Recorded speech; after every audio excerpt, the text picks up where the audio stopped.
মানুষের জীবন একটা সময় পর্যন্ত খুব সুন্দর থাকে। এরপর যখন বয়স বাড়ে, দায়িত্ব বাড়ে, তখন মানুষ সত্যিকারের বাস্তবতার সম্মুখীন হয়। মানুষ কখনো ভাবতেও পারে না যে এই পরিস্থিতি তার জন্য অপেক্ষা করতেছিল। সে যখন প্রথম সেই বাস্তবতাগুলোর সম্মুখীন হয়, সে নিজেকে পৃথিবীর সবচেয়ে দুঃখী মানুষ ভাবে।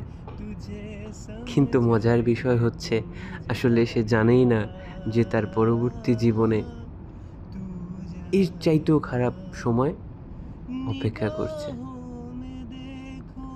মানুষ সুখ খোঁজে, মানুষ দুঃখ চায় না, কিন্তু দুঃখ তার পিছন ছাড়ে না। জীবনের প্রতি ক্ষেত্রে আমরা যদি সুখ না খুঁজে দুঃখটাকেই সুখে পরিণত করতে পারি, তাহলেই আমাদের সফলতা।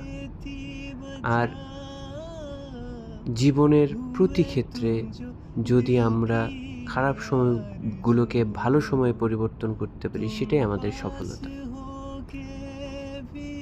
সুখ কখনো নিজে থেকে আসে না, সুখ তৈরি করে নিতে হয়। সুখ কখনো বলে কয়ে আসে না, যখন আসে তখন সেটাকে আলিঙ্গন করতে হয়। সুখ কোনোদিন আলাদাভাবে সুখের রূপ নিয়ে আসে না, কষ্টের মধ্যেই সুখ থাকে, সেটা খুঁজে নিতে হয়। বাস্তবতা মানুষকে কখনোই খোলামেলা সুখ দেয় না। বাস্তবতা মানুষকে শেখায় কিভাবে সুখী হতে হয়। খুব অল্প পরিমাণ